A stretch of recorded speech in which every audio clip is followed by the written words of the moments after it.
Hello everyone, welcome to Ekta's Educational World. Now, here you will get to know many things, many particular topics, right? तो हम इसके बारे में जानेंगे कि क्या क्या चीज़ें हम सीख सकते हैं, राइट? वो कॉमर्स से रिलेटेड हो, वो एजुकेशन से रिलेटेड हो, तो हम सारे कुछ ना कुछ चीज़ों के बारे में इस पर्टिकुलर वीडियो में हम जानेंगे, ओके? और आगे आने वाले वीडियो में भी। ऑल राइट, सो स्टूडेंट्स, अब हम स्टार्ट करते हैं हमारे आगे का चीज़ कि हम इसमें आज क्या सीखने वाले, okay? So here welcome to Ekta's Educational World, right? So here my today's topic is related with subject economics. Yes. First of all, हमारे लिए या कोई भी स्टूडेंट्स के लिए इकोनॉमिक्स एक थोड़ा सा डेंजरस या तो बोले कि बहुत ही डिफ़िकल्ट सब्जेक्ट है। But my dear students, economics is not that much difficult, ठीक है?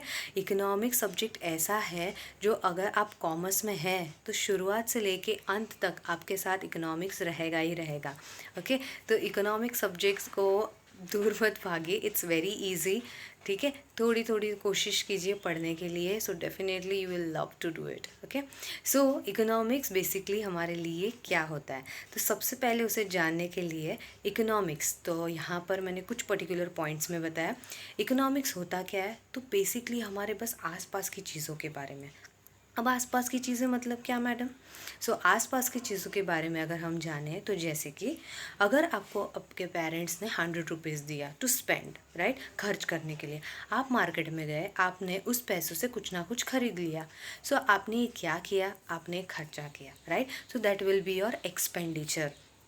ये हुई एक चीज़। दूसरी चीज़, अगर हम बेसिकली बात करते हैं कि हम कहीं पर चले गए, राइट, और हमने कहीं पर बिजनेस होते हुए देखा, या तो फिर कुछ और चीज़ें, कोई भी आसपास की चीज़ों के बारे में आप जानते हैं, right, basically it is related with the surroundings, right? तो सराउंडिंग्स में क्या क्या होता है? इनकम भी होता है, जो हमें पैसे मिलते हैं, कभी खर्च होते हैं, राइट? या फिर दूसरी चीज़ बताए तो हमारे आसपास में कौन लोग क्या एक्टिविटी कर रहे हैं, राइट? सो ये सारी चीज़ें क्या बन जाती है? हमारी एक इकोनॉमिक्स का पार्ट, क्योंकि इकोनॉमिक्स क्या है? इकोनॉमिक्स रिलेट करता है पैसों से, right? It's related with finance. अगर पैसा है आपके पास तो ही इकोनॉमी है। इकोनॉमी का मतलब होता है फाइनेंस, पैसों से रिलेटेड। अगर पैसा नहीं है तो वो इकोनॉमी नहीं है, ओके? देन लास्ट, अगर हम एक शॉर्ट में बात करें तो इकोनॉमिक्स क्या होता है? It's a branch of knowledge, right? आप बहुत कुछ इसमें सीखते ही जाएंगे, सीखते ही जाएंगे, right? It's never ending topic, it's never ending subject. तो इकोनॉमिक्स क्या होता है? It's a branch of knowledge. अब नॉलेज किस चीज़ का? तो इकोनॉमिक्स में नॉलेज किस चीज़ का होता है? It is related with production, distribution and consumption of the activity. अब प्रोडक्शन का मतलब क्या होता है? कुछ ना कुछ चीज़ें प्रोड्यूस होते रहना, बनते रहना, राइट? डिस्ट्रीब्यूशन का मतलब क्या होता है? अब वो चीज़ बनी है तो उसे हम क्या करेंगे? मार्केट में डिस्ट्रीब्यूट करेंगे, राइट? अब वो डिस्ट्रीब्यूट करने के बाद थर्ड चीज़ें क्या हो जाएगी हमारे लिए? कंजम्पशन। अब कंजम्पशन करने वाला कौन होगा? तो कंज्यूमर, राइट? तो ये एक 3 पर्टिकुलर साइकिल है जिसमें ये इकोनॉमिक्स हमारा डिवाइड हुआ है, राइट? अब पहली जो चीज़ बताई है वो चीज़ क्या रिलेट करती है? वो रिलेट करती है कि हम बेसिकली इकोनॉमिक्स को समझें। और जो तीसरी चीज़ है ब्रांच ऑफ नॉलेज, वो हमें बताता है कि असलियत में एक बुक की लैंग्वेज में एक समझने का, एक राइटिंग बेसिस पे इकोनॉमिक्स क्या होता है, ओके? सो होप के मतलब यहाँ पर आप लोगों को समझ में आया होगा कि इकोनॉमिक्स होता क्या है। It's a basic knowledge, okay? ऐसा नहीं है कि एक ही पर्टिकुलर पार्ट में समझ में आएगा, but yes, if you will recall, if you will just go to the things again and again, तो येस, इकोनॉमिक्स आपके आसपास की ही चीज़ों के बारे में है। ऑल राइट, अब हम बढ़ते हैं हमारे नेक्स्ट पर्टिकुलर टॉपिक पे। इकोनॉमिक्स में बेसिकली कितने टाइप्स होते हैं जिसको हम ब्रांचेस बोलते हैं, ओके? तो इकोनॉमिक्स के बेसिकली 2 ब्रांचेस होते हैं। Very very important question students, because economics के रिलेटेड ये 2 चीज़ें बहुत ज़्यादा इंपॉर्टेंट है और जो हमें पता होनी चाहिए, ओके? तो इकोनॉमिक्स के रिलेटेड कौन सी 2 ब्रांचेस है? So it's specify first that is related with, right, first that is related with what?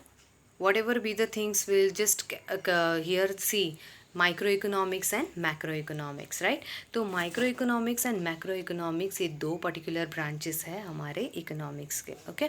और हम इकोनॉमिक्स में क्या देख सकते हैं वो आगे के इसमें आएगा, बट अब तक के लिए इकोनॉमिक्स के दो मेन ब्रांचेस है, एक माइक्रो इकोनॉमिक्स, दूसरा मैक्रो इकोनॉमिक्स। पढ़ते हम इसके बारे में अब, राइट। अब माइक्रो इकोनॉमिक्स क्या होता है? माइक्रो इकोनॉमिक्स का बहुत सिंपल मतलब है, अब यहाँ पर थोड़ा बहुत देखेंगे तो हाँ हाँ पढ़ लिया तो समझ में आएगा, बट मैं आपको बताना चाहती हूँ माइक्रो इकोनॉमिक्स का मतलब क्या होता है। Microscope, right. जिस तरीके से वो छोटी छोटी चीज़ों के बारे में हमें बताता है, वैसे ही यहाँ पे इकोनॉमिक्स में माइक्रो इकोनॉमिक्स क्या होता है, छोटी छोटी इंडिविजुअल चीज़ों के बारे में जानना। मैं वापस बता रही हूँ students, a very small small things related with individual units, right. छोटी चीज़ें भी है या तो फिर एक चीज़, उसको हम लोग क्या बोलेंगे, माइक्रो इकोनॉमिक्स। तो माइक्रो इकोनॉमिक्स क्या होता है? माइक्रो इकोनॉमिक्स छोटी छोटी चीज़ों के बारे में डिटेल में पढ़ाई करना या डिटेल में उसका रिसर्च करना, वो हमारे लिए क्या बन जाता है, माइक्रो इकोनॉमिक्स। यहाँ पर पता है the term micro came from Greek, right. वो ग्रीक वर्ड क्या है, माइक्रोस, उसका मतलब क्या होता है, छोटा सा part, small individual part, okay, जिसका मतलब होता है। दूसरा अब बता रहे हैं यहाँ पर डेफिनेशन। डेफिनेशन पे बढ़ने से पहले मैं आपको एक बहुत ही इंपॉर्टेंट चीज़ बताना चाहती हूँ कि जब भी हम कोई भी क्वेश्चन एग्ज़ाम में पूछा जाता है तो हमें उसमें मीनिंग एंड डेफिनेशन दोनों ही लिखना है। भले हमें उसमें कुछ भी पूछा गया हो, बट हमें दोनों चीज़ों के बारे में उसमें इंफॉर्मेशन देनी है, ओके। तो मीनिंग और डेफिनेशन, अब इसमें डिफरेंस क्या है मैम, राइट, वो तो हमें पता नहीं है, और जिसको पता है well and good, but I would like to explain that meaning का मतलब क्या होता है, जो भी पर्टिकुलर चीज़ के बारे में आप खुद इन्फॉर्मेशन दे सको, राइट। बहुत ही सिंपल चीज़ में अपने ओन वर्ड्स में, राइट, बट वो रिलेट करती होनी चाहिए, उसको हम क्या बोलेंगे, मीनिंग, राइट। और डेफिनेशन क्या होता है? डेफिनेशन वो होता है जहाँ पर पर्टिकुलर पर्सन के बारे में इंफॉर्मेशन दिया गया हो, ओके स्टूडेंट्स। अगर पर्सन ने उस चीज़ को बताया है, जैसे यहाँ पर आप देख सकते हैं डेफिनेशन में दिया है अकॉर्डिंग टू मॉरिस डॉब, राइट। तो ये एक पर्सन का नाम है जिसने ये डेफिनेशन इसको डिफाइन किया है। किसको डिफाइन किया है? माइक्रो इकोनॉमिक्स को। अब इनकी लैंग्वेज में मॉरिस डॉब के अकॉर्डिंग माइक्रो इकोनॉमिक्स का मतलब क्या है, तो वो हमें पढ़ना है, राइट। तो micro economics is what is in fact a microscopic study of the economy. Microscopic study का मतलब क्या होता है? एकदम बारीकी से चीज़ों को पढ़ना, राइट। यहाँ पर किसको पढ़ना है? हमें इकोनॉमी को पढ़ना है, okay. So it's a micro economics which is related with a microscopic study. और स्टूडेंट एक और बात, जब भी आप मीनिंग लिखते हैं आप अपने वर्ड्स में लिख सकते हैं which is related and correct information, but when you will write definition तो वो डेफिनेशन आपको एज इट इज़ लिखनी होती है, ओके। क्योंकि वो हमने नहीं बताया है, हम खुद नहीं वो लिख रहे हैं अपने ओन वर्ड्स में, वो किसी पर्सन का है, तो वो एज इट इज़ होना ज़रूरी है, ओके स्टूडेंट्स। आगे बढ़ते हैं। माइक्रो इकोनॉमिक्स के बाद मैक्रो इकोनॉमिक्स बिल्कुल माइक्रो इकोनॉमिक्स का ऑपोजिट पार्ट है। माइक्रो इकोनॉमिक्स में छोटी छोटी चीज़ों के बारे में बताया, बट मैक्रो इकोनॉमिक्स में उल्टा, यानी कि बड़ी चीज़ों के बारे में, राइट। अब मैक्रो इकोनॉमिक्स की बात करें तो छोटी चीज़ें नहीं आएगी, छोटी चीज़ों के अलावा बड़ी बड़ी चीज़ें, राइट। अब माइक्रो इकोनॉमिक्स की बात करें तो छोटी छोटी चीज़ें क्या हो सकती है, जैसे कि फॉर एग्जांपल इंडिविजुअल अगर वेजेस की बात कर दी, जो पर डे पे लोग कमाते हैं, राइट। पर्टिकुलर पर्सन के बारे में बता दिया कि उसका इतना खर्चा होता है एक दिन का, राइट। या तो फिर एक पर्सन की इनकम देख ली, ये सब एक छोटी छोटी चीज़ है, राइट। तो ये पर्टिकुलर जो चीज़ों के बारे में हम जानेंगे वो माइक्रो होता है। तो मैक्रो क्या होता है? मैक्रो का मतलब होता है हमें बड़ी चीज़ों के बारे में देखना है। बड़ी चीज़ें मतलब जो पूरे दुनिया से रिलेटेड है, पूरे हमारे नेशन से रिलेटेड है, ओके। तो यहाँ पर बड़ी प्रॉब्लम्स रहेगी, वहाँ पर छोटी छोटी चीज़ों के बारे में। अब बड़ी प्रॉब्लम्स रहेगी तो अगर ये और बड़ी चीज़ें रहेगी तो क्या हो सकती है? फॉर एग्जांपल अगर हम बड़ी चीज़ों की बात करें तो नेशनल इनकम, राइट। पूरे दुनिया की नेशन की इनकम कितनी है, कितना पैसा है, राइट। तो ये हम अगर कैलकुलेट करते हैं तो ये छोटी चीज़ नहीं है, बहुत बड़ा है, राइट। तो ये पर्टिकुलर क्या हो जाएगा हमारे लिए? It's a national income, it's related with countries income, okay. तो ये हो गया एक। दूसरा हम क्या बता सकते हैं? हमारी खुद की कितनी सेविंग्स हुई है, राइट। अब एक टोटल सेविंग्स के बारे में बताया और इंडिविजुअल सेविंग्स के बारे में बताया, दोनों में फ़र्क है। अगर मैं एक पर्सन की सेविंग्स के बारे में बात करूँ तो उसका फॉर एग्जांपल हो रहा है 1,000, बट मैं पूरे घर की बात करूँ तो मुझे कैलकुलेट करना पड़ेगा, राइट। घर में कुल 10 लोग हैं तो 10 की पर्टिकुलर सेविंग्स अलग अलग होगी। अगर हम एक से ज़्यादा लोगों के बारे में बात करेंगे तो वो आ जाएगा मैक्रो इकोनॉमिक्स में, क्योंकि माइक्रो डील करता है छोटी चीज़ों के बारे में और इंडिविजुअल के बारे में, एक के बारे में, वेयर इज मैक्रो इकोनॉमिक्स एक से ज़्यादा यानी कि बड़ी चीज़ों के बारे में। ओके, मैक्रो इकोनॉमिक्स वर्ड कहाँ से आया है? सो मैक्रो वर्ड आया है सेम ग्रीक वर्ड से, जिसका मतलब है मैक्रोस। अब मैक्रोस का मतलब क्या होता है? बड़ी चीज़ों के बारे में, right. Study of aggregates, aggregates का मतलब होता है टोटल, राइट। कोई भी चीज़ को अगर हम टोटली मतलब एक ग्रुप में, कलेक्शन में, राइट, अगर कैलकुलेट करते हैं तो हमारे लिए क्या बन जाएगा? एग्रीगेट्स। ओके, अब यहाँ पर डेफिनेशन देख लेते हैं एक बार। According to professor Karl Shapiro, right, क्या बताया इन्होंने? Macro economics deals with functioning of the economy as a whole, right. इन्होंने क्या बताया कि मैक्रो इकोनॉमिक्स कोई भी पर्टिकुलर काम करता है तो किस तरीके से करेगा? पूरे इकोनॉमी को लेकर, राइट। ये पूरे इकोनॉमी को लेकर ही बेसिकली हमारा इकोनॉमी मैक्रो इकोनॉमिक्स सेट होता है। अब पूरा इकोनॉमी का मतलब क्या होता है? पूरे साल भर का अगर हम लोग देखें कि कितना खर्चा हुआ है, कितना इनकम हो रहा है, राइट, ये सारी चीज़ें हमारे लिए क्या बन जाएगी? Economy as a whole. Okay, अब बढ़ते हैं आगे। हमने माइक्रो इकोनॉमिक्स देखा, मैक्रो भी देख लिया, दोनों के मीनिंग, डेफिनेशन, इंट्रोडक्शन भी देखा है। अब आगे नेक्स्ट बढ़ते हैं। बहुत ही ज़्यादा इंपॉर्टेंट सवाल है ये, एग्ज़ाम में ज़्यादातर पूछा जाता है और बच्चों को इसके बारे में पता भी होना चाहिए। बोर्ड एग्ज़ाम में भी 11, 12 स्टैंडर्ड, राइट, उसके आगे भी जब भी इकोनॉमिक्स रहेगा आपको, वो हमेशा इकोनॉमिक्स तो रहने ही वाला। इकोनॉमिक्स ऐसा सब्जेक्ट है जो हर पल आपके साथ रहेगा, ठीक है। और इकोनॉमिक्स हमारे कंट्री के लिए भी बहुत ज़्यादा इम्पॉर्टेंट है। ओके, तो इसीलिए ये जो क्वेश्चंस हैं वो आपको ऑब्जेक्टिव्स में बेसिकली पूछे जाते हैं। Founder of micro economics, founder का मतलब होता है बेसिकली माइक्रो इकोनॉमिक्स को किसने ढूंढा है, राइट, तो वो है Adam Smith. Very important students, okay, noted down properly. Founder of micro economics who? Adam Smith, right. इनको और एक चीज़ भी बोला जाता है, ये भी एग्जाम में पूछते हैं, इनको क्या कहा जाता है? Is a father of economics. Okay, तो ये कौन है? फादर है इकोनॉमिक्स है, तो वेरी इंपॉर्टेंट पर्सन। इन्होंने एक बुक भी लिखी है जिसका नाम है वेल्थ ऑफ नेशंस। कब लिखी है स्टूडेंट? सन 1776 में। ओके, नेक्स्ट क्या है? माइक्रो इकोनॉमिक्स डेवलप किसने किया, उसको पॉपुलर किसने किया, राइट, ये भी सवाल पूछा जाता है। ये किसने किया है? डॉक्टर अल्फ्रेड मार्शल ने, राइट। ये डॉक्टर अल्फ्रेड मार्शल आपको बहुत बार मिलेंगे, ठीक है, क्योंकि इन्होंने काफ़ी डेफिनेशंस, काफ़ी मीनिंग्स बताए हैं।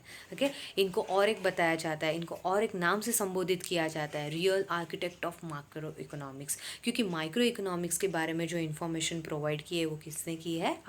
डॉक्टर अल्फ्रेड मार्शल ने। ओके, इन्होंने भी एक बुक लिखी है जिसका नाम है प्रिंसिपल ऑफ इकोनॉमिक्स। कभी लिखी है? तो 1890 में। एंड लास्ट ही had adopted the principle of marginalism. ये कॉन्सेप्ट है, राइट, मार्जिनलिज्म का, जो आगे आपको बताया जाएगा, बट अभी के लिए सिर्फ इतना ही कि प्रिंसिपल ऑफ मार्जिनलिज्म ये एक पर्टिकुलर चीज़ इन्होंने अडॉप्ट की, एक कॉन्सेप्ट इन्होंने बताया। ओके, आगे बढ़ते हैं। इकोनॉमिक्स को फर्दर और किसने बताया, इंट्रोड्यूस किसने किया, राइट।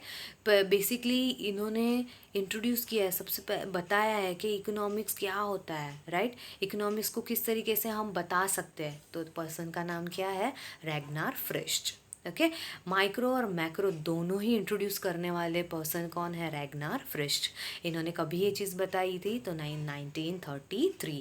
ओके, एंड कहाँ से इन्होंने अपना पर्टिकुलर स्टडी कंप्लीट किया है? Oslo university. स्टूडेंट्स, आपके लिए पर्सन का नाम, इन्होंने क्या किया है और कौन से ईयर में किया है, ये 3 चीज़ें बहुत ज़्यादा इंपॉर्टेंट है। ओके, ये तीनों पर्टिकुलर पर्सन के नाम, राइट, उन्होंने क्या किया है, क्या पर्टिकुलर डेवलपमेंट किया है, क्या इंट्रोड्यूस किया है, ये सारी चीज़ें, और वेरी इंपॉर्टेंट कौन से साल में किया है, ये तीनों चीज़ों के बारे में हमें पता होना चाहिए। Okay student, so here we have seen basically what is about economics, the first thing. Second thing, we have learned about what? That is related with the branches of economics. The third one, that is related with the meaning of economics, मतलब उसमें दोनों आ गए, micro and macro economics. Okay, the fourth thing we have seen, that is related with the different personalities. उन्होंने क्या क्या नई नई चीज़ें बताई है, कौन से ईयर में बताई है, राइट, और क्या चीज़ों के बारे में हमें जानकारी होनी चाहिए. ओके, तो ये स्टूडेंट्स बहुत इंपॉर्टेंट चीज़ें हैं, स्मॉल है, माइनर है, but still very very important. Okay, so economics में बेसिकली हमने बेसिक्स किया है. हम नेक्स्ट पर्टिकुलर वीडियो में देखेंगे कि हम इसमें आगे क्या आएगा, जैसे कि features of micro economics, importance, right, and the third very important things, that is the scope of micro economics. So अभी के लिए इस वीडियो में इतना ही स्टूडेंट्स. अगर आपको कोई भी पर्टिकुलर डाउट्स है या तो फिर आपको कोई क्वेरी है तो आप मुझसे पूछ सकते हैं. आप पर्टिकुलर कमेंट बॉक्स में कमेंट कर सकते हैं. Okay, so thank you so much for watching my video. Okay, please everyone, if you like my video, please share, like and also subscribe it. Thank you so much. See you in the next video. Thank you so much.